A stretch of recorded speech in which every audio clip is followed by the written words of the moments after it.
Assalamualaikum warahmatullahi wabarakatuh.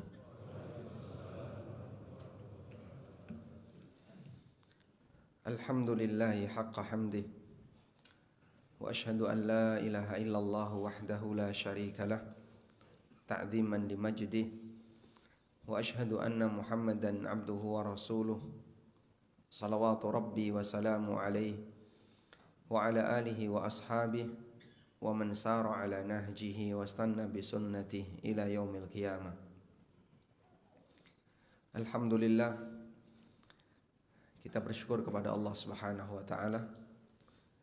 Pagi ini kita bisa belajar bersama di Masjid Ar-Riyadh, Depok, Jawa Barat, dalam rangka untuk menggali tentang bagaimana membangun keluarga yang bebas riba. Sebagai informasi bahwasanya tema ini yang menentukan adalah panitia. Wallahu alam apa latar belakangnya. Karena materi riba ini sekitar tahun 2017-2018 itu sudah cukup banyak dibahas oleh beberapa asatidzah bersamaan dengan banyaknya gerakan-gerakan anti riba di masyarakat. Dan walhamdulillah ada banyak sekali kaum muslimin yang hijrah meninggalkan riba, baik pribadi maupun atas dukungan keluarga. Sehingga di momen seperti itu banyak di antara masyarakat yang mulai sadar akan bahaya riba. Dan di kesempatan kali ini nanti kita akan melihat lebih dekat bagaimana semangat yang bisa kita hadirkan agar tetap menjaga keluarga kita dari harta haram terutama. Termasuk diantaranya adalah praktek riba. Hadirin yang dimuliakan Allah Subhanahu wa taala, seperti yang kita tahu bahwa kewajiban para suami, para bapak adalah memberikan nafkah bagi istri dan anaknya. Dan di antara nafkah tersebut, apabila bersumber dari sesuatu yang haram, maka akan mereka konsumsi dan akan berubah menjadi darah dan dagingnya. Oleh karena itulah pastikan bahwasanya apa yang kita berikan untuk keluarga kita adalah sesuatu yang halal. Maka Nabi SAW memberikan pujian berkaitan dengan mereka yang selalu menjaga diri untuk menghindari harta yang haram. Di antaranya Rasulullah SAW menyebutkan tentang realita di akhir zaman, di mana orang tidak peduli berkaitan dengan dari mana dia mengambil harta. Sehingga kalau ada orang yang dia berusaha untuk istiqamah menghindari yang haram, berarti dia adalah manusia yang dikecualikan. Nabi SAW bersabda dalam hadis riwayat Ahmad dan Bukhari, "Ya'ti 'alan nasi zamanun la yubalil mar'u bima akhadha min." Akan datang satu zaman di tengah umat manusia di mana orang tidak peduli apa yang dia ambil, amin halalin amin haram, apakah dari yang halal ataukah dari yang haram. Anda kira-kira apakah sudah merasakan zaman seperti ini, Pak? Sudah. Sehingga banyak sekali orang yang tidak peduli dari mana dia mengambil harta, apakah dari yang halal ataukah dari yang haram. Maka ketika ada orang yang dia masih punya kepedulian, dia membatasi diri, saya hanya akan mengambil yang halal saja, saya hanya akan membatasi diri dengan yang halal saja, berarti dia tidak ikut terlibat dengan pelanggaran yang terjadi pada umumnya masyarakat. Dan beda sendiri dalam ketaatan akan memberikan pahala yang lebih besar.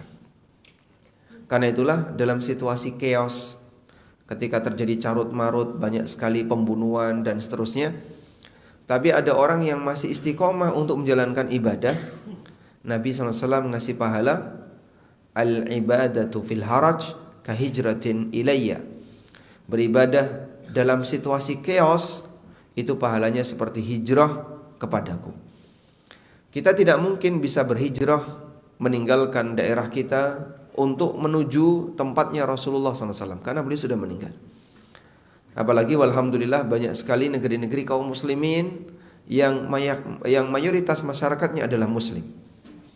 Sehingga dalam posisi itu, apabila ada orang yang ingin mendapatkan pahala hijrah, di antara peluang yang bisa dia lakukan adalah tinggalkan sesuatu yang haram, berusaha untuk istiqomah dalam melaksanakan ibadah kepada Allah dalam situasi masyarakat chaos.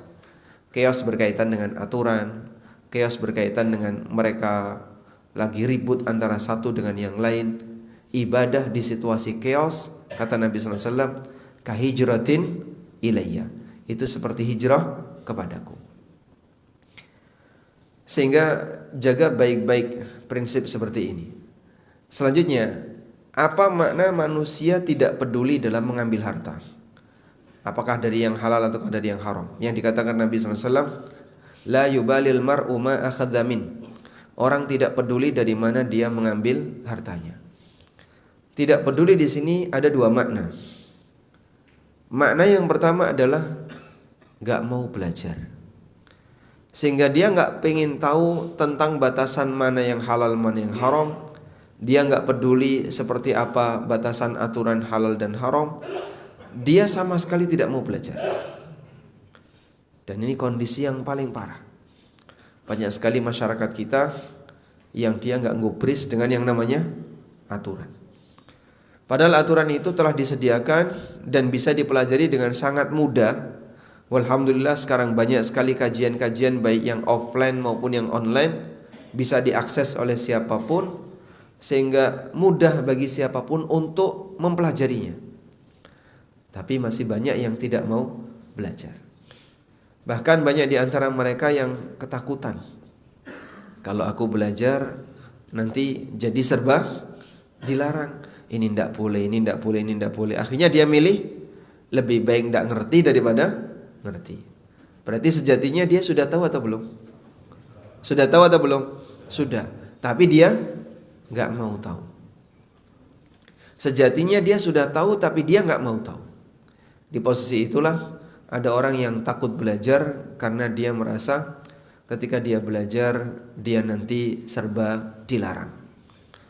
Dan fenomena orang yang ketakutan seperti ini telah disebutkan oleh Allah Subhanahu wa taala dalam Al-Qur'an. Ada sebagian di antara umat manusia di masa silam yang mereka takut mendengarkan Quran.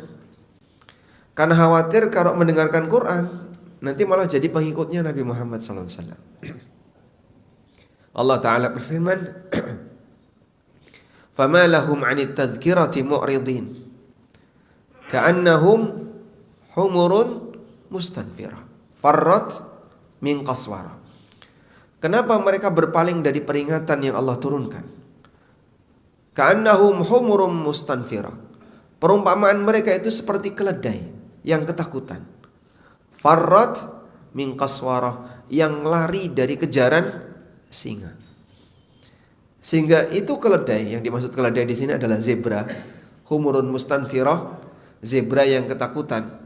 Ini zebra dalam posisi siaga. Kalau ada singa dalam jarak sekian kok ngejar, dia sudah lari duluan.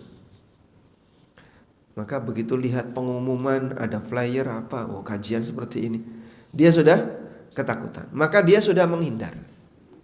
Ini fenomena berkaitan dengan orang yang ketakutan terhadap kebenaran sehingga dia tidak mau mempelajarinya.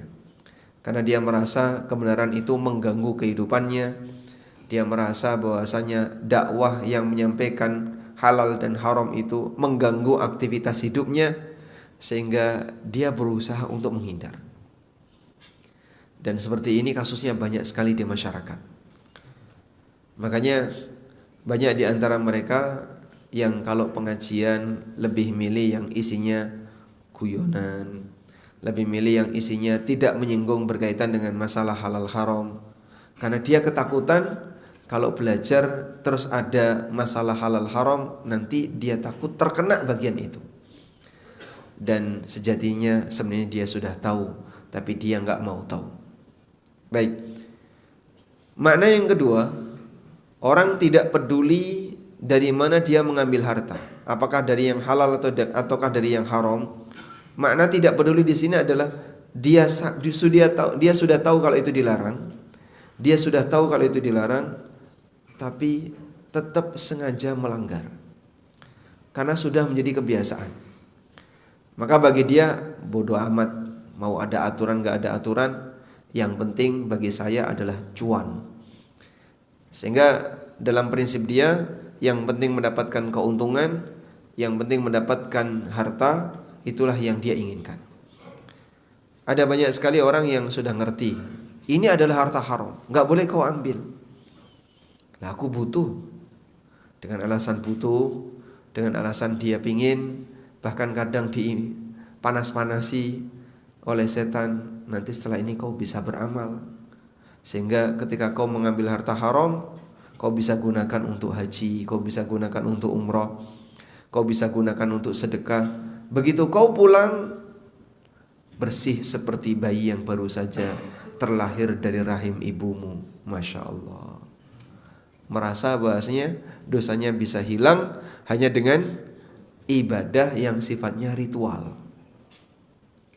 Padahal jamaah yang dimuliakan Allah, datang seorang sahabat menyampaikan kepada Nabi SAW, "Ya Rasulullah, ara'aita law qataltu fi sabilillah thumma qutiltu ayughfaru li?" Ya Rasulullah, kalau saya berperang di medan jihad sampai akhirnya aku terbunuh, apakah semua dosaku akan terhapus? Jawab Nabi SAW, "Na'am, wa anta muqbilun ghairu mudbirin sabirun muhtasib." Iya, kalau kau berperang sampai kau mati di medan perang, maka dosamu akan terhapus, dengan syarat terus maju, tidak mundur, sabar dan mengharapkan pahala dari Allah. Berangkatlah sahabat ini. Begitu dia berangkat, dipanggil oleh Nabi SAW, "Tunggu dulu, illad dain, kecuali utang." Qala li Jibrilu anifan, baru saja Jibril menyampaikan ini kepadaku. Kalau utang saja, tanggung jawabnya gak bisa hilang dengan ibadah sekelas mati syahid, jihad dan mati syahid. Bukan jihad menang kemudian pulang, jihad dan mati syahid. Itu tidak bisa menghilangkan tanggung jawab utang. Bagaimana dengan tanggung jawab harta haram? Padahal utang itu diambil dengan cara halal atau haram, Pak? Utang itu diambil dengan cara halal atau haram? Halal. Harta ini diambil dengan cara legal, dengan cara halal, saling ridho, tidak ada masalah secara syar'i. Hanya saja ketika sampai mati belum selesai, walaupun orang punya amalan setingkat mati syahid, tidak bisa menghilangkan tanggung jawab utang. Masya Allah. Apalagi harta haram yang didapatkan dengan cara yang tidak saling ridho, atau termasuk diantaranya adalah harta haram yang didapatkan dari hasil pekerjaan yang dia sudah tahu kalau itu haram. Mau mengandalkan amal apa? Di zaman sekarang orang punya pahala jihad mati syahid. Kira-kira peluangnya ada di mana, Pak? Saya mau berangkat ke Palestina, belum tentu sampai tujuan kau bisa selamat, belum tentu kau bisa punya izin untuk bisa berangkat ke sana. Sehingga untuk bisa mendapatkan pahala seperti ini mungkin di zaman kita hampir tidak ada, jarang sekali orang yang bisa mendapatkan untuk masyarakat Indonesia. Maka kalau sampai dia berharap bahwasanya dosanya bisa hapus dengan amal saleh, dengan ketika dia mengambil harta orang lain, dia mengambil hak orang lain dengan cara yang tidak benar, dan dia berharap dengan sholat, dengan puasa itu bisa hilang, ini terlalu tinggi harapannya. Ada beberapa cerita yang Allah sebutkan dalam Al-Quran berkaitan dengan motivasi orang untuk berbuat maksiat, sehingga dia makin berani untuk maksiat. Saudaranya Nabi Yusuf alaihissalam, pada waktu mereka berkumpul untuk menentukan siasat apa cara yang tepat menghabisi Yusuf, ada yang mengusulkan, "Uqtulu Yusuf awitrahuhu ardan yakhlu lakum wajhu abikum wa takunu min ba'dihi qauman salihin." Bunuh itu Yusuf. bunuh Yusuf, atau buang dia di padang pasir. Yakhlulakum wajhu abikum, sehingga dia tidak akan ganggu kalian di hadapan wajah bapak kalian. Wa takunu min ba'dihi qauman shalihin, dan nanti setelah itu kalian bisa menjadi umat yang saleh. Kalian bisa menjadi kaum yang saleh. Bunuh Yusuf, nanti mari kita bareng-bareng jadi orang saleh. Nah, kalau ada orang yang punya keinginan untuk berbuat maksiat, dalam waktu yang sama dia merencanakan, setelah ini saya punya jalur untuk bertobat, maka dia akan merasa aman. Kalau sudah merasa aman, makin nekat untuk berbuat maksiat. Karena dia merasa ada jalur untuk bertobat. Tenang saja, nanti kalaupun kau dapat riba, kalaupun kau dapat harta haram, dizakati. Bukankah zakat itu menyucikan harta? Sehingga begitu kau sudah zakati, maka harta yang kau dapatkan itu akan berubah menjadi harta yang suci. Dan kalau sudah suci, halal bagimu. Dia merasa hartanya sudah kembali menjadi halal disebabkan dengan amal soleh yang dia kerjakan. Masih banyak orang yang punya pandangan seperti itu, Pak. Beberapa orang yang mengambil harta haram yang bukan haknya. Sebut saja misalnya orang korupsi, ya, Pak. Dia korupsi 100 juta. Dalam Islam dosa 1 dihitung 1. Berarti kalau korupsi 100 juta dihitung dosa 100 juta. Lalu dia sedekah 10 juta. Dalam Islam amalan 1 dilipatkan 10. Sehingga kalau dia sedekah 10 juta, berarti pahalanya sama dengan sedekah 100 juta. Impas. Pok. Masya Allah. Dosa korupsi 100 juta ditutupi sedekah 10 juta. Sehingga pahalanya menutupi dosanya. Untung berapa? 90 juta. Masih bisa dipakai umroh berdua. Masih ada kembaliannya itu. Masya Allah. Dengan cara berpikir seperti ini, dia akan makin berani untuk berbuat maksiat. Dan banyak orang yang merasa aman ketika ingin berbuat maksiat karena dia tahu ada cara pelarian pasca itu. Dengan cara seperti ini kau akan bisa bertaubat, diterima taubatmu, sehingga dosamu hilang dan kau untung sekian. Subhanallah. Ada salah satu kawan yang cerita dialog antara beliau dengan atasannya. Dan beliau ini kerja di lembaga ribawi. Saat kawan saya ini ingin resign, dan dia sudah mengajukan resign, tapi nunggu proses.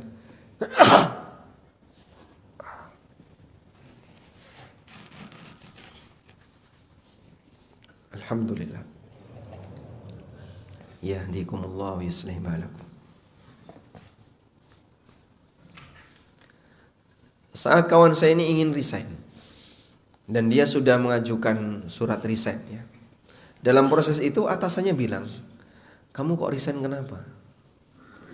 Ya, sebenarnya atasannya sudah tahu dengan gerakan-gerakan anti riba ini, itulah yang memotivasi beliau ini mau resign. Terus atasannya bilang, berharaplah kalau sesuatu yang haram ini bisa disucikan. Dan maksudnya adalah dengan cara zakat. Kamu gak usah khawatir. Kalau memang hartamu ini adalah harta haram, nanti ketika kau zakati, maka akan kembali suci. Sebab zakat itu dinyatakan dalam Al-Quran bisa menyucikan harta. Khudh min amwalihim sadaqatan tutahhiruhum wa tuzakkihim biha. Ambillah harta mereka sebagai zakat yang akan membersihkan mereka dan menyucikan mereka. Sehingga Allah sebut zakat bisa menyucikan harta. Baik, saya tanya jamaah, harta haram dizakati apakah jadi halal? Harta haram dizakati apakah jadi halal? Kenapa kok tidak, Pak? Bukannya zakat bisa menyucikan harta? Kalau harta haram dizakati jadi apa, Pak? Tetap haram. Kenapa? Karena zatnya haram. Ilustrasinya seperti ini. kalau ada zat najis, misalnya kotoran kucing atau kotoran manusia lah. Andaikan ada orang misalnya, dia akan berusaha untuk mentreatment zat najis ini menjadi sesuatu yang sangat bersih. Jadi dia dikompres sampai padat, setelah itu dibersihkan, diamplas, digosok sampai licin seperti batu akik. Dipakai sholat boleh enggak? Kenapa enggak boleh? Karena zatnya haram. Ini benda najis. Seharusnya gimana? Buang semuanya. Akan berbeda dengan barang suci, misalnya kain kita terkena sesuatu yang najis, lalu kita cuci, maka setelah dicuci kembali suci. Disitulah ilustrasi bahwa zakat dari harta haram kenapa tidak bisa menyucikan, karena harta haram itu seperti benda najis zatnya. Sehingga apakah harta haram itu dizakati? Jawabannya tidak. Alhamdulillah, harta haram tidak dizakati. Tidak dizakati bukan berarti kemudian kamu boleh selamat untuk menikmati. Tapi harta haram dikeluarkan semua. Sebagaimana zat najis itu dibuang semuanya. Tidak boleh ada yang ditinggalkan, dibuang semuanya. Beda dengan aktivitas yang halal, orang mendapatkan harta dari cara yang halal, tapi terkadang kecampuran. Mungkin ada kecampuran syubhat, mungkin ada kecampuran sesuatu yang haram. Nah, kalau terjadi seperti itu, dianjurkan agar membayar zakat atau membayar sedekah, dan dia wajib untuk bayar zakat. Dengan demikian, maka zakatnya ini akan menghapuskan sesuatu yang syubhat yang ada dalam hartanya. Inilah baru zakat bisa berfungsi membersihkan dan menyucikan harta. Saya ulang ya. Orang yang pekerjaannya halal, lalu dia terkadang mendapatkan syubhat, harta syubhat, atau kecipratan-kecipratan harta haram, kemudian dia sedekah, dia bayar zakat. Di posisi itulah zakat ini berfungsi menyucikan harta. Itu seperti benda yang halal, kecipratan sesuatu yang najis, ketika dicuci maka kembali suci. Bisa dipahami ya? Baik. Sehingga bagaimana jalan keluar ketika orang memiliki harta haram? Ya, tidak ada yang lain kecuali harus dia buang semuanya. Tidak boleh dia miliki sepeser pun. Kalau saya keluarkan 50% gimana Pak? Tidak boleh. Seharusnya 100%. Beda dengan harta halal. Makanya sebagian ulama menyarankan, kalau ada orang dia merasa bahwasanya hartanya itu bercampur syubhat, kesempatan terakhir manusia untuk beramal itu kapan Pak? Menjelang wafat dengan cara wasiat. Wasiat maksimal berapa? 1/3. Kalau ada seorang muslim, dia merasa bahwa hartanya bercampur syubhat, disarankan wasiat 1/3. Wasiat maksimal. Besar no Pak? Ya memang besar. Tapi ini akan menjamin dirinya jangan sampai ketika dia mati masih ada harta haram yang dia bawa sampai mati. Itu solusi pelarian terakhir adalah wasiat. Kamu dulu kan praktek seperti ini, kayaknya ada syubhat-syubhat di situ. Kalau ada yang syubhat-syubhat seperti ini, maksimalkan kesempatan terakhir ketika kau mau beramal, berwasiatlah di angka maksimal 1/3 dari harta. Masya Allah. Itu kalau rumahnya seharga 1 M, berarti dia wasiat 300 sekian puluh juta. Kalau dia punya lebih dari 1 rumah atau punya beberapa kendaraan, dia bisa wasiat sampai ratusan juta. Nilainya memang besar, tapi ini untuk menjamin pada posisi ini sudah tidak ada lagi harta yang masih nyangkut yang dia bawa sampai mati. Pelarian seperti ini sampai dijadikan solusi oleh para ulama, tujuannya adalah mengajarkan kepada kaum muslimin, harta haram dibawa mati itu bahaya besar. Sebagaimana karakter dunia, gimana karakter dunia? Kata Ali bin Abi Thalib ketika beliau ditanya tentang karakter dunia, awwaluhu ana wa akhiruhu fana, fi halalihi hisabun wa fi haramihi azab. awalnya dunia itu diraih dengan cara capek. Orang ketika ingin mendapatkan dunia dia harus melakukan perjuangan besar, dia capek. Wa akhiruhu fana, ujungnya fana, pasti dia akan tinggalkan. Atau harta itu akan hilang sebelum orangnya mati. Fi halalihi hisabun wa fi haramihi adzab. Yang halal dihisab, yang haram diadab, tidak ada pilihan yang ketiga. Baik. Maka membangun kesadaran semacam ini, seorang muslim akan bisa lebih waspada. Selanjutnya, pada posisi ketika seorang muslim dia berusaha untuk menjaga dirinya agar tetap bertahan dan istiqomah mencari yang halal demi keluarga. Nabi SAW memberikan pujian mereka yang kerja dengan cara yang halal untuk mencukupi orang yang wajib dia nafkahi, disebut fi sabilillah. Kita lihat hadis berikut ini. Hadis diriwayatkan oleh At-Tabrani dalam Mu'jamul Awsat dan perawinya dinilai sahih oleh Al-Mundhiri dan juga disahihkan oleh Syalbani. Dari sahabat Ka'ab bin Ujrah radhiyallahu anhu, satu hari Nabi SAW dan para sahabat melihat ada orang yang kerjanya sangat tekun, kerjanya serius dan sungguh-sungguh. Para sahabat berkomentar ketika lihat ada orang yang kerjanya sangat rajin seperti ini, "Ya Rasulullah, lau ja'alahu fi sabilillah." Ya Rasulullah, andaikan kerjanya orang ini ditujukan untuk kegiatan fisabilillah, dipakai bersih-bersih masjid, dipakai untuk kegiatan sosial, digunakan untuk jihad dan seterusnya, tentu pahalanya akan semakin besar. Mendengar komentar para sahabat, Rasulullah SAW mengatakan, "In kana kharaja yas'a ala waladihi sigharan." Kalau dia kerja untuk mencukupi kebutuhan anaknya yang masih kecil, fahuwa fi sabilillah, dia fi sabilillah.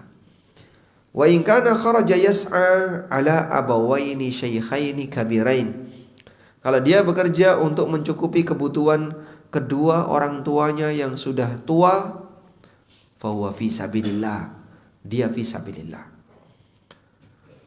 Wa in kana kharaja yas'a ala nafsihi ya'ufuha, dan dia jika bekerja dalam rangka untuk mencukupi kebutuhan pribadinya agar tidak meminta-minta, fahuwa fi sabilillah, dia fi sabilillah.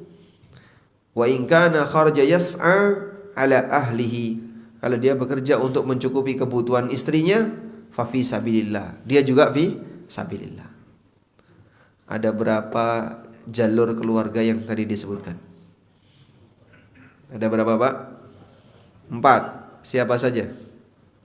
Anak, orang tua, istri, diri sendiri. Inilah 5 orang yang wajib dinafkahi. Sehingga sebab nafkah itu ada 3.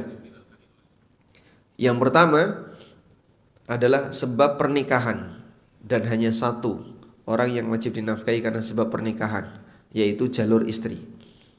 Yang kedua ada sebab wajibnya nafkah karena jalur nasab. Ada usul, ada furu'. Usul itu orang tua ke atas, furu' itu anak cucu ke bawah. Dan ada sebab nafkah karena kepemilikan. Sebutkan contoh yang wajib dinafkahi karena kita memilikinya. Yang wajib dinafkahi karena kepemilikan. Contohnya apa, Pak? Budak. Budak wajib dinafkahi oleh tuannya karena tuannya memiliki budak itu. Pertanyaannya, kalau ada orang punya pembantu tinggal di rumahnya dan pembantu itu ikut makan bersama dia, boleh enggak orang ini ngasih zakat ke pembantunya? Boleh atau tidak orang ini, majikan ini memberikan zakat ke pembantunya? Tidak. Atau boleh? Tidak boleh. Kenapa tidak boleh? Karena pembantu ini wajib dia nafkahi, sehingga dia tidak boleh memberikan zakat kepada yang wajib dia nafkahi. Ada lagi? Boleh atau tidak? Boleh. Kenapa boleh? Karena pembantu kerja sama majikannya. Atau apa hubungannya dengan zakat? Bukan tanggung jawab yang harus dinafkahi. Baik. Kata kuncinya, zakat tidak boleh diberikan kepada orang yang wajib kita nafkahi. Pertanyaannya, pembantu yang tinggal di tempat kita, itu nafkahnya tanggung jawab siapa? Nafkah pembantu yang tinggal bersama kita, tanggung jawab nafkahnya siapa? Suaminya. Dia belum bersuami misalnya.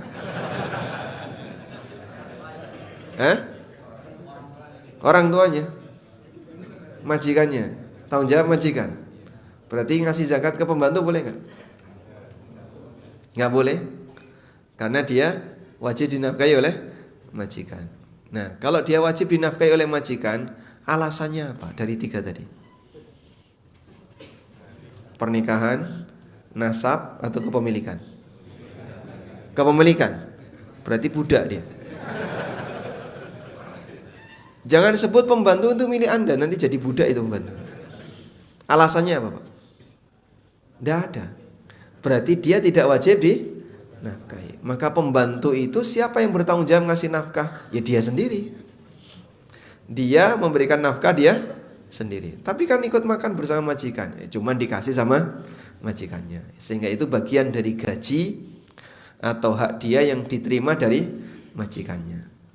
Paham ya? Maka di posisi ini apakah boleh ngasih nafkah ke pembantu, ngasih zakat ke pembantu?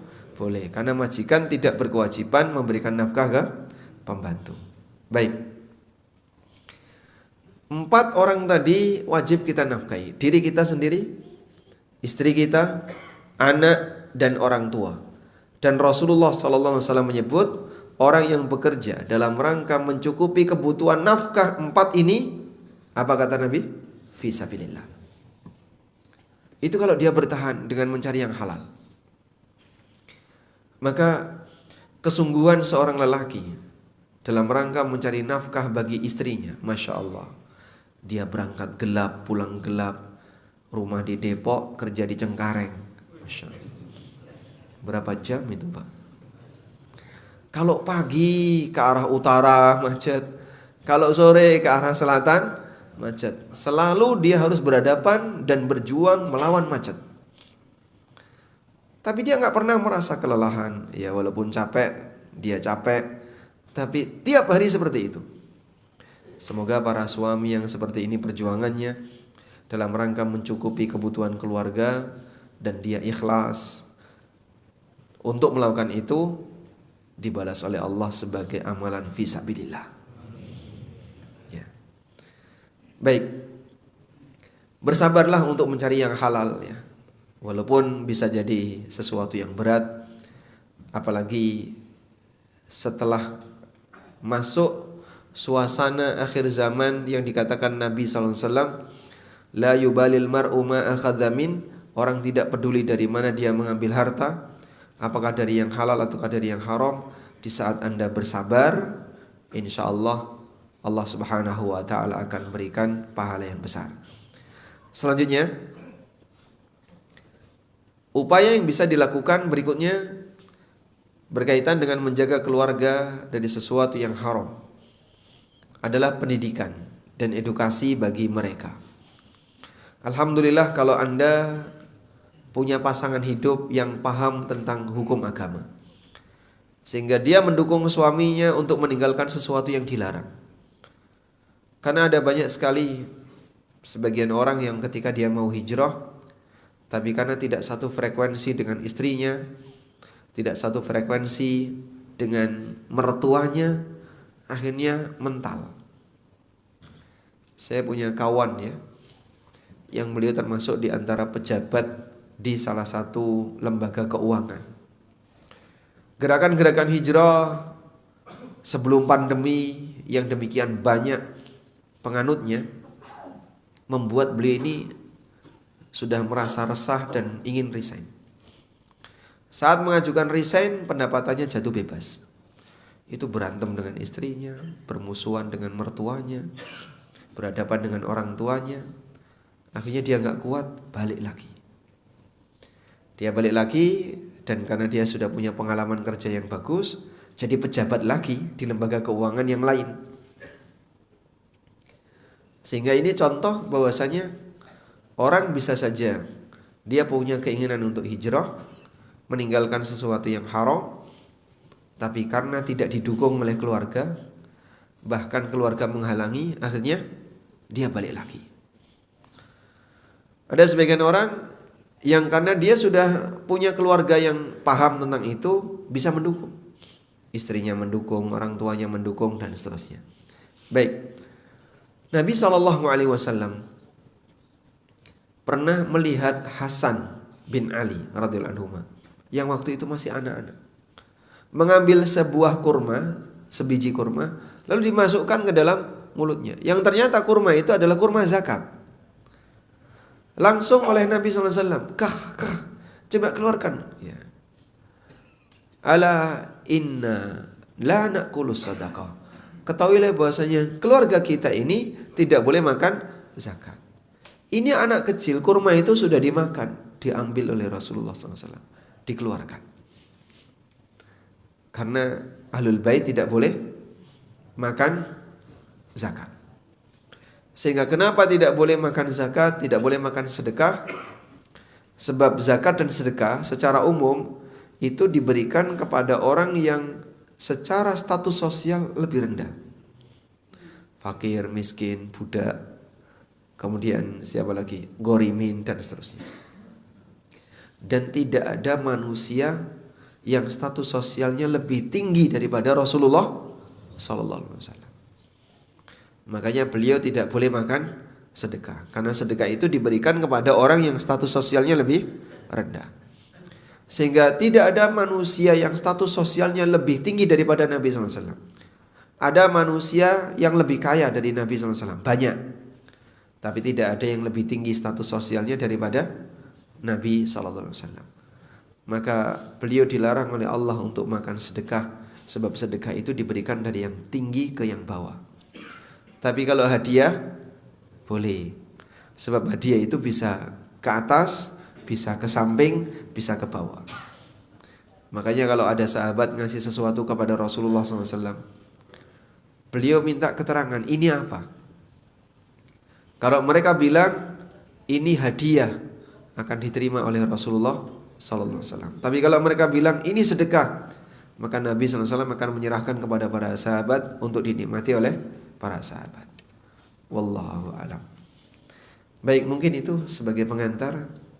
Kita tidak membahas dari sisi fikih ribanya, karena barangkali di antara teman-teman sudah memahami itu. Semoga nanti bisa kita kembangkan dalam sesi tanya jawab. Kita sampai jam berapa syuruknya? Sampai jam 6. Cukup longgar sekarang ya, setengah jam lebih. Baik, wassallallahu ala nabiyyina Muhammadin wa ala alihi wa sahbihi wasallam. Ada yang ingin disampaikan? Tidak ada? Silakan. Berdasarkan dalil amal niat, apakah bisa kita mandi, tapi niat kita wudu, Ustaz. Jadi kita enggak bisa sholat tanpa wudu lagi. Itu boleh apa?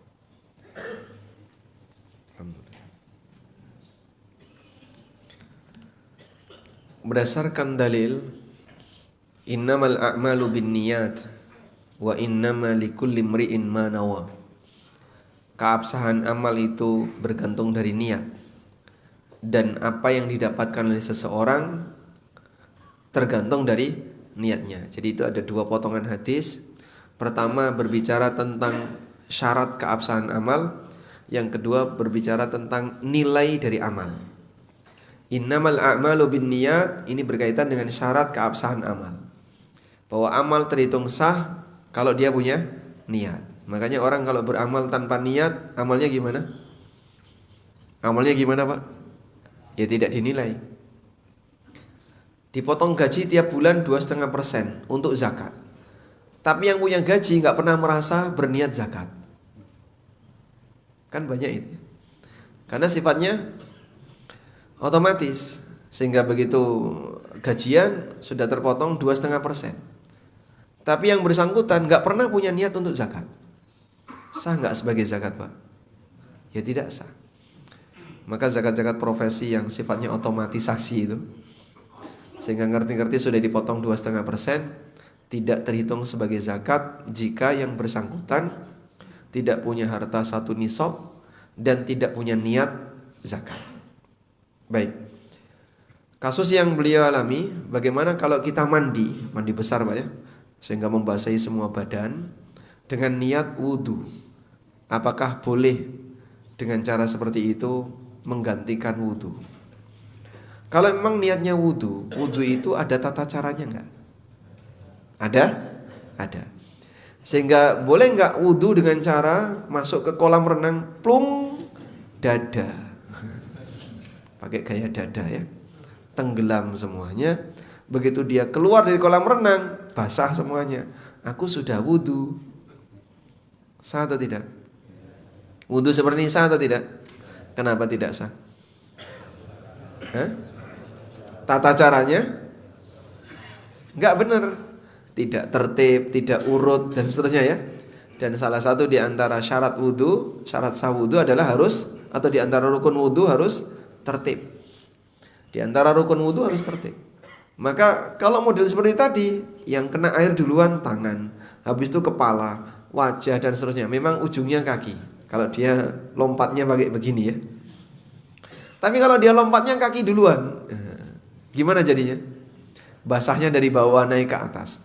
Tapi kan yang penting basah semua. Bukan yang penting basah semua. Wudu itu ada aturannya, ada tata caranya. Baik. Tapi kalau orang mandi junub, mandi Jumat, kenapa bisa menggantikan wudu? Sebab dia mandi punya sebab. Karena dia mandi punya sebab. Mandi punya sebab. Ada yang sifatnya wajib. Contohnya mandi junub. Ada yang sifatnya anjuran. Contohnya mandi untuk sholat Id, mandi ketika Jumatan, dan seterusnya. Ini sifatnya anjuran.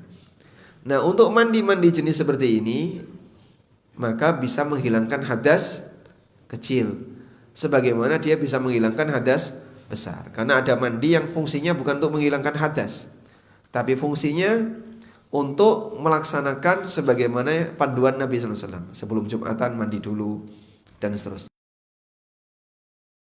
Kalau tidak ada sebab apapun, terus kita mengguyurkan air ke seluruh badan. Bapak mandi sebabnya apa?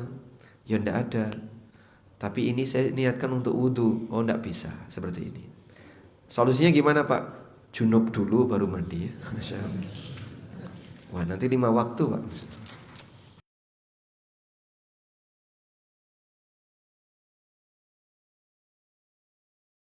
Warahmatullahi wabarakatuh. Bolehkah zakat untuk saudara kandung? Boleh. Karena saudara kandung tidak wajib dinafkahi. Beda dengan orang tua. Kalau orang tua enggak boleh zakat ke orang tua, sebab orang tua wajib dinafkahi. Kalau zakat ke mertua boleh enggak? Mertua boleh atau tidak? Boleh. Kenapa boleh? Tidak wajib dinafkahi. Sehingga orang yang tidak wajib kita nafkahi berhak untuk mendapatkan zakat dari kita. Assalamualaikum. Waalaikumsalam. Bagaimana caranya menabung di bank agar terbebas dari riba? Apakah bank syariah sudah bebas riba? Produk bank ada funding, ada lending ya. Saya ulang ya. Produk bank ada funding, ada lending. Untuk yang funding masih memungkinkan Anda melakukan akad yang mubah. Sehingga kalau Bapak nabung di bank masih memungkinkan untuk melakukan akad yang mubah. Contohnya, Kalau di bank syariah itu ada akad atau ada produk namanya produk wadiah. Ini 0 tambahan. Sama sekali tidak ada tambahan. Dulu pernah ada bonus, tapi setelah itu dihapuskan. Sehingga di produk wadiah ini Anda sama sekali tidak akan mendapatkan penambahan. Nabung 100 juta ya utuh 100 juta. Oleh karena itu barangkali ini bisa jadi solusi bagi teman-teman yang ingin menyimpan harta, baik untuk tujuan keamanan atau tujuan transaksi, maka silahkan Anda pilih produk wadiah di bank syariah yang tidak memberikan tambahan sama sekali, sehingga nilai uang Anda akan utuh tanpa ada peningkatan. Kalau bank minta biaya administrasi Pak, silahkan, itu hak mereka. Karena mereka sudah memberikan fasilitas bagi nasabah, sehingga mereka berhak untuk mendapatkan biaya atau mendapatkan fee yang mereka sebut dengan biaya administrasi. Wallahu a'lam. Ada pendapat bahwa melaksanakan ibadah haji hukumnya tidak wajib karena prosesnya tidak sesuai syariat. Apakah benar pendapat tersebut? Polemik ini sudah cukup lama dan ya mungkin Anda juga sudah mengikuti di medsos. Dan pertama begini ya, perbedaan yang terjadi di kalangan para ulama Ahlussunnah dan asatidzah Ahlussunnah, Anda perlu pahami bahwasanya perbedaan ini berangkat dari semangat ijtihad, bukan berangkat karena kepentingan pribadi, apalagi untuk menguntungkan pribadi. Sehingga terkadang ada komentar, Ustadz A mengatakan haji tidak wajib karena beliau tidak punya travel. Ustadz B mengatakan haji wajib karena beliau punya travel. Ini kan suudzon berlebihan. Sehingga seolah-olah beliau menyampaikan seperti itu karena latar belakang menguntungkan bisnisnya. Subhanallah. Termasuk bahkan ya saya juga terkena tuduhan itu ya. Wah, ini kenapa dia bilang haji itu wajib? Karena dia punya travel. Oh, saya tidak punya travel. Saya tidak punya travel. Tapi komentar seperti itu muncul dan itu berangkat dari suudzon. Ya, namun kita paham, ini kan orang awam. Dan berikan toleransi yang luas bagi orang yang bodoh dengan keadaan. Selanjutnya, berkaitan dengan keberadaan pendapat antara yang mengatakan wajib dan tidak wajib, mana yang lebih tepat? Wallahu a'lam. Di negara ini jalur untuk bisa haji itu hanya ada 3. Apa saja Pak? Haji ada berapa Pak? Ada 3 jalurnya. Apa saja? Reguler. Yang kedua khusus. Yang ketiga dulu dibuka, tahun terakhir kemarin ditutup, furoda atau mujamalah. Sudah? Hanya ada 3 jalur ini. Anda mau berangkat haji pakai jalur yang lain, ya tidak bisa. Kecuali kalau misalnya Bapak datang ke luar negeri, lalu jadi permanen residen di negara-negara kafir, seperti misalnya di Jepang atau di Korea dan seterusnya. Mungkin Anda bisa berangkat dari sana. Cuman kan harus jadi permanen residen dulu, misalnya jadi mahasiswa atau tenaga kerja dan seterusnya. Saya sempat tanya dulu sama teman-teman yang ada di sana, kalau saya tinggal di situ 2 pekan, kemudian saya daftar haji bisa enggak? Belum cukup, harus sekian dan ada status permanen residen.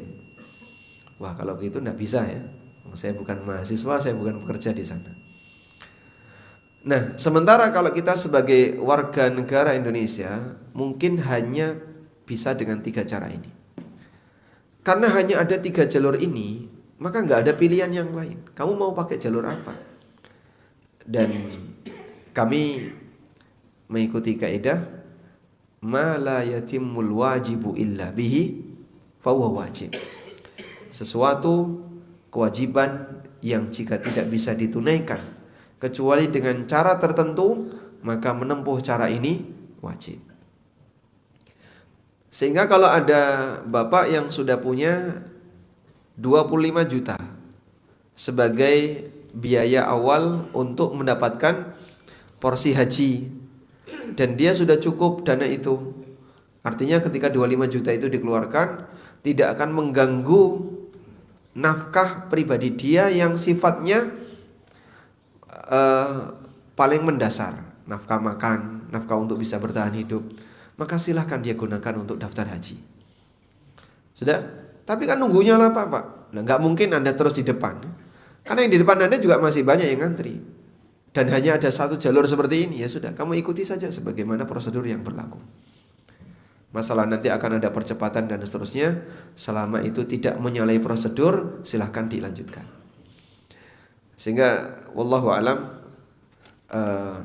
statusnya tetap wajib dengan cara yang sudah tersedia. Wallahu a'lam. Assalamualaikum. Waalaikumsalam. Jika seorang mendapatkan harta atau rumah dari mertua yang dia tahu mertuanya hartanya bercampur antara halal dan haram, halalkah rumah tersebut? Interaksi antara seorang muslim dengan orang yang hartanya bercampur antara halal dan haram ini dirinci oleh beberapa ulama. Pertama, jika dominan haram, kita bicara yang bercampur ya. Jika dominan haram, sebagian ulama menilai haram bagi dia untuk mengambil harta itu, karena dominan haram. Dan yang cukup tegas dalam masalah ini adalah Hanafiyah dan Malikiyah. Sementara Syafi'iyah menilai makruh kalau dominan haram. Di bawahnya berimbang antara halal dan haram, kurang lebih ya setengah-setengah. Dalam posisi ini para ulama masih memberikan toleransi yang cukup luas. Kemudian yang terakhir adalah dominan halal. Kalau dominan halal boleh diterima apa adanya, sebagaimana Nabi SAW menerima hadiah dari Yahudi, bertransaksi dengan Yahudi, karena posisi harta Yahudi itu bercampur antara halal dan haram, tapi dominan halal. Yahudi di Madinah dominan halal, walaupun mereka punya sumber pendapatan yang haram. Wallahu a'lam.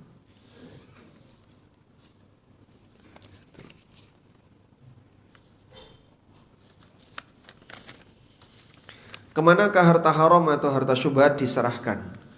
Di Indonesia insya Allah tidak sulit untuk menyerahkan harta haram dan syubhat.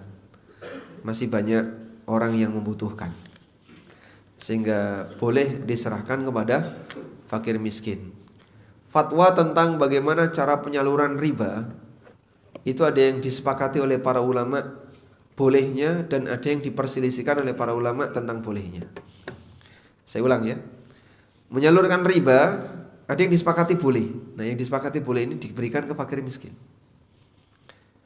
Para ulama memfatwakan riba dikasihkan ke fakir miskin boleh. Dan ada yang diperselisihkan, boleh enggak nyalurkan riba untuk masjid. Sebagian menilai boleh. Dan ini pendapatnya Syekh Abdullah Al-Jibrin. Beliau membolehkan menyalurkan riba untuk masjid. Dan jumhur ulama melarang. Sehingga kalau uang haram, uang syubhat tidak digunakan untuk masjid, baik yang sifatnya permanen atau yang kebutuhannya harian seperti listrik atau air, tapi disalurkan untuk fakir miskin. Wallahu a'lam.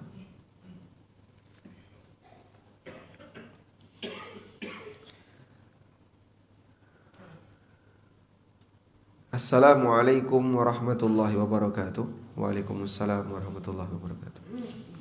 Bagaimana hukum menjual produk di toko online yang di dalamnya terdapat praktek membeli uang dengan uang? Ini contohnya kayak apa? Produk di toko online ada praktek membeli uang dengan uang. Nah, jadi kayak kita jual produk nih di toko online. ya. Nah, di situ kita kan ada potongan tuh, kayak misalnya buat media, misalnya berapa. Terus kalau kita ikut program, misalnya kayak diskon tertentu yang diadakan, nanti potongannya persentasenya lebih besar.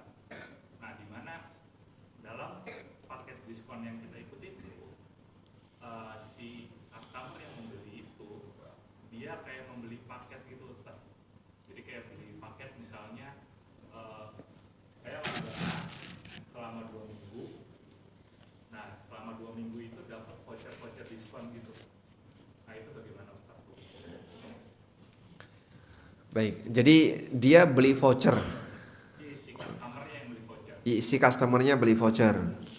Ketika dia sudah memiliki voucher itu, pada saat dia belanja bisa dimanfaatkan untuk redeem kode tertentu ya. Dari situ dia dapat diskon. Kalau dia nggak belanja, vouchernya hangus. Dibatasi selama berapa lama voucher itu? Biasanya kurun waktu 1 minggu. 1 minggu misalnya 200.000. Lalu dia bisa manfaatkan. Baik, goror ya. Jelas goror ya.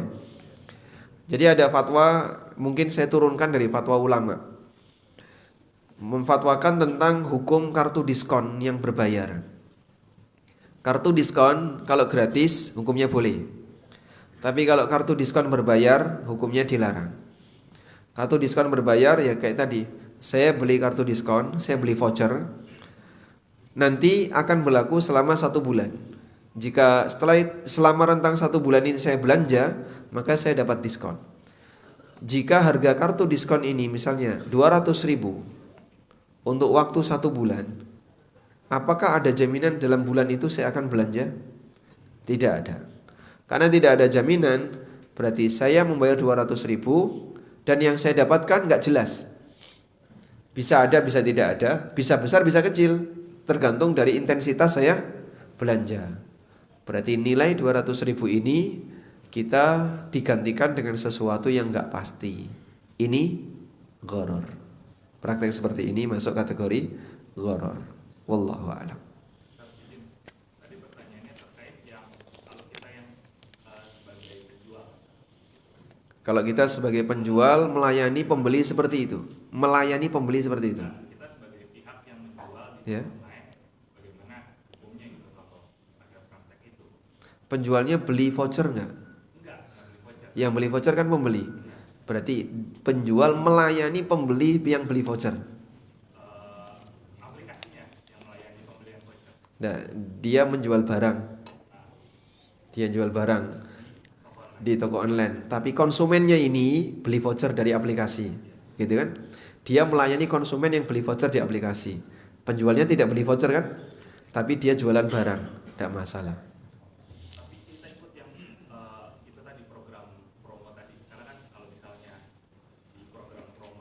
Ya.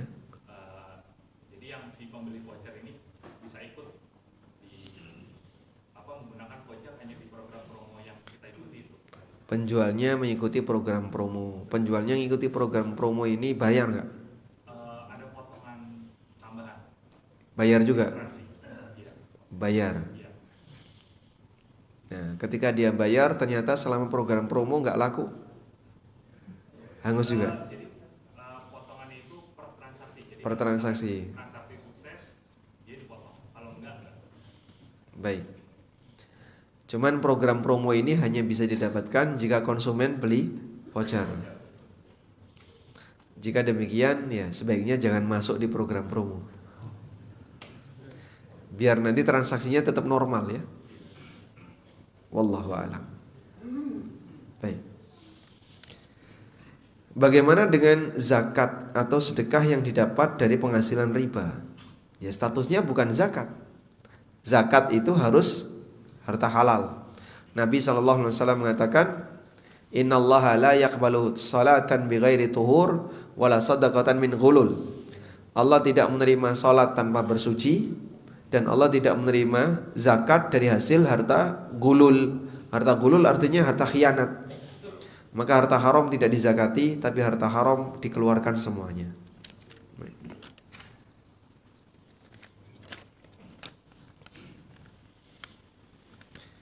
Assalamualaikum. Waalaikumsalam. Di lingkungan kami ada iuran dana duka yang sudah disepakati warga per rumah 5.000. Dana ini akan diberikan kepada warga apabila di rumah tersebut ada yang meninggal. Dana ini diberikan sebesar 500.000.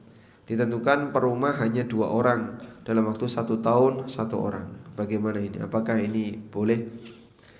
Ini yang disebut dengan asuransi takaful atau asuransi saling menanggung, dan insya Allah asuransi seperti ini yang syar'i. Jadi asuransi syariah itu asuransi berbasis akad sosial. Saya ulang ya, asuransi syariah adalah asuransi yang berbasis akad sosial. Karena ada asuransi yang berbasis akad komersil dan ada asuransi yang berbasis akad sosial. Yang komersil kayak gimana Pak? Tujuannya nyari untung. Kalau sosial tujuannya menderma. Sehingga saya nyumbang 5.000. Nggak ada Pak mereka yang ketika nyumbang 5.000, Pak ini saya nyumbang 5.000 Pak ya, semoga bulan depan aku yang dapat. Siapa yang sudah didaftarkan Mas? Saat dia nyumbang 5.000 tujuannya apa? Menderma. Kalau ada warga di sini yang membutuhkan atau yang dia punya anggota keluarga yang meninggal, semoga nanti bisa jadi santunan untuknya. Hukumnya boleh. Ini yang disebut dengan asuransi sosial. Wallahu a'lam. Oh, silakan Pak. Ada kendaraan yang menutupin toko. Buat bapak-bapak atau ibu-ibu yang membawa kendaraan mobil expander B1004 JOB, mohon kiranya bisa digeser dulu Pak, karena pihak yang punya tokonya mau buka karena menghalangi pintu tokonya. Ya. Mohon maaf ya Pak. Mohon kiranya yang membawa kendaraan expander B1004 JOB, expander warna hitam, mohon kiranya untuk bisa dipindahkan. Demikian, barakallahu fiik. Baik. Kita lanjutkan. Assalamualaikum warahmatullahi wabarakatuh. Waalaikumsalam warahmatullahi wabarakatuh. Bagaimana taubat dari harta haram dan syubhat jika sudah lama dan berwujud rumah dan nafkah selama ini? Harta haram ada dua. Satu, haram yang didapatkan dengan cara dolim. Contohnya Pak, hasil menipu, hasil korupsi, hasil apa lagi? Mengambil secara paksa, memeras orang, dan seterusnya. Harta haram seperti ini solusinya cuma satu, kembalikan. Tidak ada solusi yang lain. Bagaimana kalau tidak memungkinkan untuk dikembalikan? Karena hilang kontak. Sehingga saya nyari siapa pemiliknya sudah tidak ada Pak. Dan saya mengambil harta itu dulu waktu saya masih SMA. Pernah naik angkot gak bayar, minta kembalian. Udah gak bayar, datang ke sopir minta kembali. Dan dia dapat itu. Maka posisi ini, kalau sampai kemudian dia besar dan dia lupa, terus gimana Pak? Ya, dia siap-siap ditagih di akhirat. Karena nanti tidak ada kezaliman yang dilupakan oleh Allah. Nanti yang bersangkutan yang mengambil harta haram ini akan berhadapan dengan pemiliknya, dan Allah Subhanahu wa taala akan menagih dia, atau pemiliknya akan menagih dia di akhirat. Jadi kira-kira yang harus diperjuangkan, coba kamu sedekah dengan ikhlas. Semoga sedekah yang ikhlas itu diterima oleh Allah, sehingga pahalanya bisa dipakai untuk gantikan saat dia nagih di akhirat. Ini kalau diterima ya. Yang kedua, harta haram yang didapatkan dengan cara saling ridho. Ada banyak contohnya. Transaksi riba itu saling ridho ya. Hasil menjual barang haram, misalnya jualan rokok, dan dia kaya dari situ. Lalu dia taubat. Nah, untuk harta yang kedua ini ada dua rincian. Satu, jika dia mendapatkannya sebelum tahu hukum. Zaman dulu Pak, kita tidak ngerti kalau ini riba Pak. Dulu ya, baru ngerti kalau ini riba ya belakangan. Berarti dia baru tahu belakangan. Dulu tidak tahu hukum. Masya Allah, orang yang tidak tahu hukum dalam Islam ditoleransi. Bedakan dua ini ya. Tidak tahu hukum dan tidak tahu hukuman. Kalau tidak tahu hukum, nggak ada hukuman. Kalau tahu hukum tapi tidak tahu hukuman, tetap dihukum. Ada sahabat yang lapor, ya Rasulullah, halaktu, aku melakukan hal yang membinasakan. Kamu kenapa? Saya melakukan hubungan badan siang hari Ramadan. Siang hari Ramadan dia hubungan badan. Dia tahu kalau itu tidak boleh. Tapi dia nggak tahu hukumannya. Diberitahu oleh Nabi SAW, kamu punya budak? Tidak punya. Bisa nggak kau puasa 2 bulan berturut-turut? Sebulan aja gagal. Apakah kau bisa memberi makan 60 orang miskin? Tidak bisa, karena dia orang miskin juga. Akhirnya sudah, 3 hukuman ini nggak berlaku, karena dia nggak mampu sama sekali. Baru kemudian Nabi SAW ada yang datang menghadiahkan 1 tandan kurma. Lalu Rasulullah SAW menyerahkan kepada orang ini silahkan kau berikan kepada orang miskin di sekitarmu. Ya Rasulullah, antara bukit ini sampai bukit ini tidak ada yang lebih miskin daripada aku.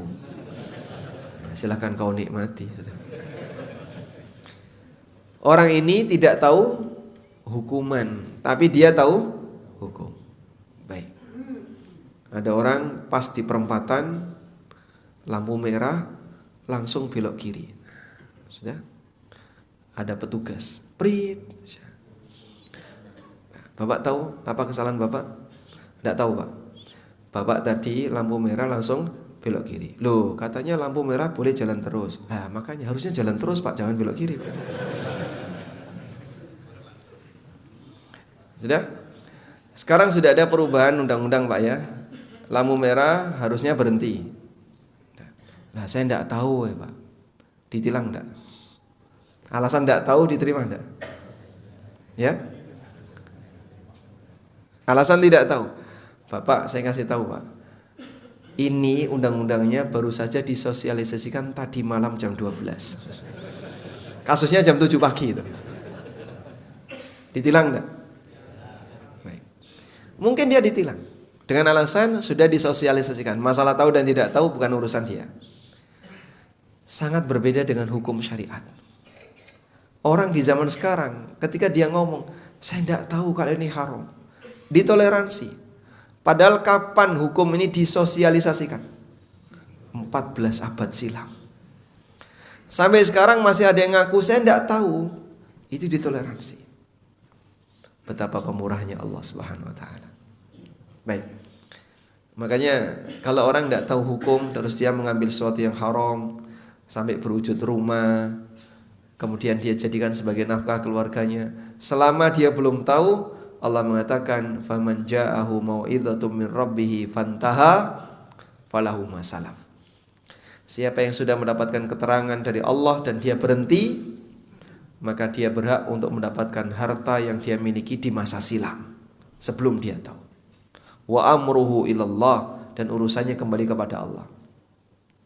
Yang kedua, kalau dia sudah tahu hukum tetap nekat mengambil harta haram itu, ya dia berdosa dan dia wajib untuk mengeluarkannya. Maka di posisi yang kedua ini, jika dia sudah tahu hukumnya haram. Nah, yang kedua inilah yang dia punya kewajiban untuk mengeluarkan. Walaupun sudah bertahun-tahun. Saya itu ngerti Pak, kalau riba itu haram dan saya tahu pekerjaan saya riba. Tapi saya tetap nekat mengambilnya sampai jadi rumah. Ya sudah, kamu punya kewajiban mengembalikan, mengeluarkan rumah itu untuk diserahkan ke fakir miskin. Wallahu a'lam. Gaji PNS dari pajak, apakah halal atau syubhat? Dia tidak bertanggung jawab dari mana sumber pendapatan negara. Yang penting dia bekerja di lembaga yang mubah dan menangani kegiatan yang mubah, gajinya mubah. Wallahu a'lam.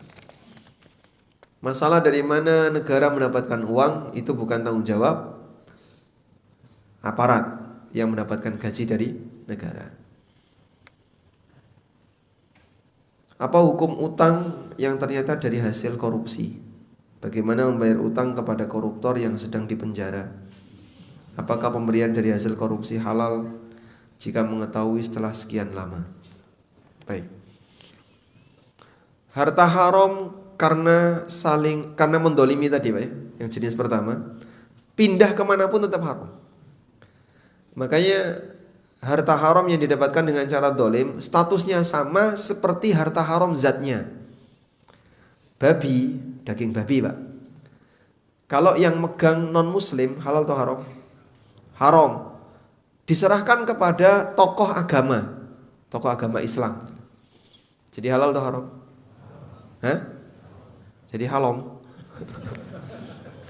Babi dibawa ustadz dengan dibawa maling, yang haram yang mana?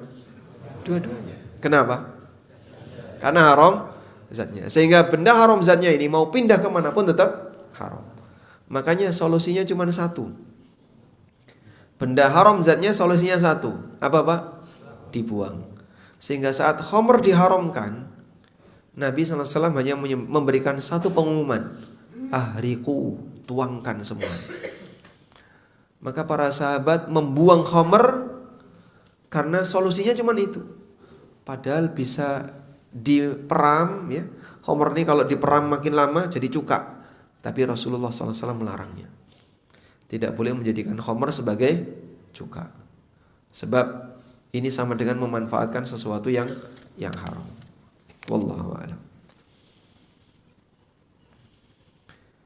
Assalamualaikum. Waalaikumsalam. Saya diberikan fasilitas uang bensin untuk jarak dari rumah ke kantor. Tapi dengan uang tersebut saya gunakan juga untuk keperluan pribadi. Apakah halal atau haram? Karena susah untuk menghitung mana bensin yang saya isi dan kantor isi ya, untuk keperluan pribadi atau untuk kantor. Ya mungkin seperti ini Anda sampaikan saja ke pihak kantor ya, karena yang punya wewenang kan pihak kantor ya. Misalnya uang bensinnya per bulan 300.000, tapi yang kepake 200.000, yang 100.000 itu dikembalikan atau gimana? Hah? Dikembalikan. Seharusnya dikembalikan atau tidak dikembalikan secara aturan kantor. Ya? Tidak dikembalikan. Berarti sebenarnya 300.000 ini adalah sumbangan untuk transportasi ya. Sehingga silakan ya udah pokoknya 300.000 ini jadi hak kamu semuanya. Terserah. Meskipun bahasanya uang bensin, tapi nanti diisi solar atau diisi bahasanya pokoknya uang bensin. Terserah mau kamu pakai apa. Kau beli bensin pakai uang pribadi, pakai uang di ATM kamu, apa terserah. Yang penting pokoknya 300 ini adalah uang bulanan kamu. Kalau demikian kondisinya insya Allah tidak masalah ya. Karena sebenarnya 300 ini sifatnya hanyalah santunan untuk transportasi. Wallahu alam. Dan nampaknya seperti itu urufnya di masyarakat. Lain halnya kalau begini Pak ya. Ada orang perjalanan dinas, semua sudah ditanggung oleh kantor. Biaya pesawat, taksi, hotel. Udah? Dia naik kereta, dijemput teman, tidur di rumah Pak D. Masya Allah. Sehingga semua biaya tadi sisa. Sisanya banyak. Boleh nggak masuk kantong pribadi? Ini orang subhanallah nyari uang receh dia. Padahal mungkin gajinya sudah besar, tapi serpihan-serpihan ini masih dia kumpulkan. Ya kalau seperti itu, maka seharusnya kamu harus melaporkan sesuai dengan kenyataan yang kau lakukan. Naik kereta yang seharusnya pesawat bisa 2 kali lipat, dia dapat setengahnya. Dijemput teman, cuman ngasih makan, nggak pakai taksi kan? Kemudian tidur di rumah Pak D gratis. Sehingga biaya hotel nggak kepake, biaya taksi nggak kepake. Ceritakan apa adanya. Kalau pihak kantor kemudian menerima, tidak apa-apa, kamu seperti ini, silahkan uangnya kau kembalikan, ya wajib dikembalikan. Karena biaya itu tidak dia manfaatkan. Wallahu a'lam. Apakah boleh kita makan apabila kita mendapatkan makanan dari orang yang kerja di bank yang haram? Orang yang hartanya haram dengan cara saling ridho. Kalau yang dolim tadi tidak boleh sama sekali. Ini yang saling ridho. Seperti kerja di bank, itu saling ridho. Apakah kita boleh menerima hadiah darinya? Ada dua pendapat yang masyhur dalam masalah ini. Pendapat yang pertama, hukumnya boleh. Ini pendapat yang diriwayatkan dari Ibnu Mas'ud. Ada orang yang tanya kepada Ibnu Mas'ud, saya diberi hadiah oleh teman yang kerjaannya rentenir. Lalu kata Ibnu Mas'ud, lakal hanna wa alaihil ana. Kau berhak untuk mendapatkan hadiah itu dan dosanya dia yang nanggung. Masya Allah. Sehingga berdasarkan fatwa ini, maka status hadiah dari orang yang kerja di lembaga riba boleh diterima. Pendapat yang kedua, ini pendapat jumhur ulama, hukumnya haram jika kita tahu kalau dia kerja di daerah yang haram dan tidak punya sumber pendapatan yang lain. Dan wallahu alam, pendapat yang kedua ini yang nampaknya lebih mendekati. Karena jika kita sudah tahu bahwasanya dia mendapatkan dengan cara yang haram, maka terlarang bagi kita untuk mengambilnya. Wallahu alam.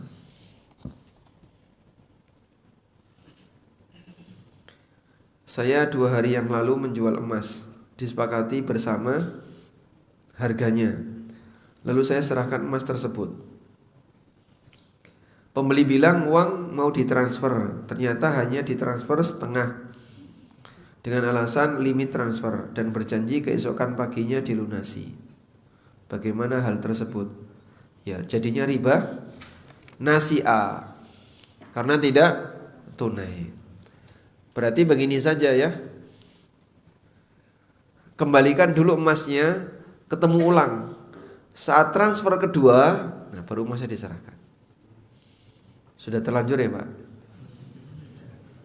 Bisa nggak dibatalkan? Uangnya dikembalikan, emasnya dia suruh kembalikan, sudah? Mas, kita ulangi lagi. Baik. Cuman kan limit transfer itu harus 2 kali. Baik, silakan kamu transfer 1. Sudah? Sampai batas limit. Besoknya dia transfer 2. Transfer 1 sampai batas limit Anda terima sebagai titipan. Saya titip uang dulu. Lalu saat besok transfer yang kedua, barulah pembayaran. Sudah. Titipan kemarin kemudian dijadikan sebagai alat bayar plus yang kedua ini. Kemudian emasnya diserahkan. Insya Allah ini yadan biyadin. Wallahu a'lam.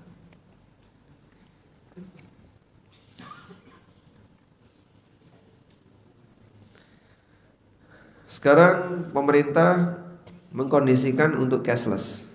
Sedang ada fatwa ulama yang mengatakan bahwa menabung di bank hukumnya boleh dalam kondisi darurat. Bagaimana kita menyikapinya?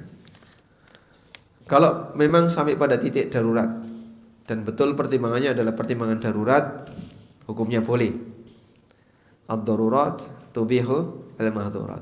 Jika ada sesuatu yang darurat membolehkan yang dilarang.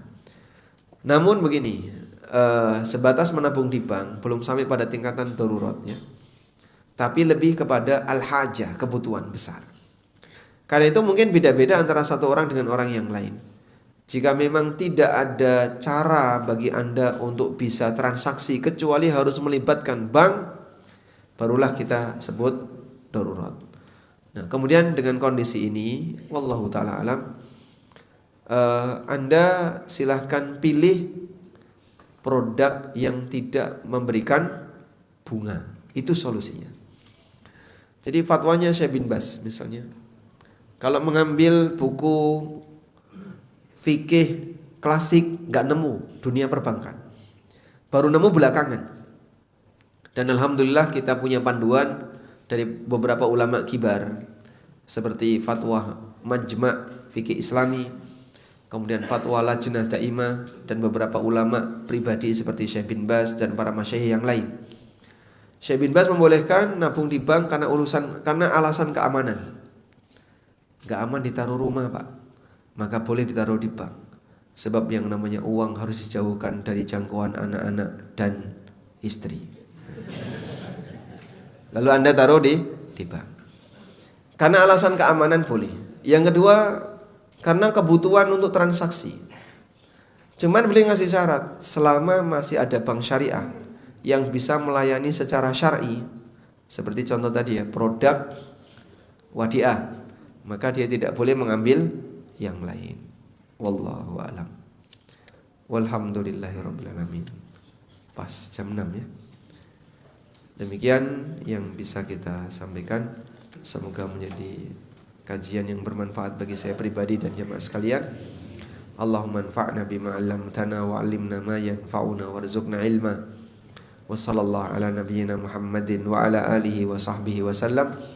Wa akhiru da'wana alhamdulillahi rabbil alamin. Wassalamu alaikum warahmatullahi wabarakatuh.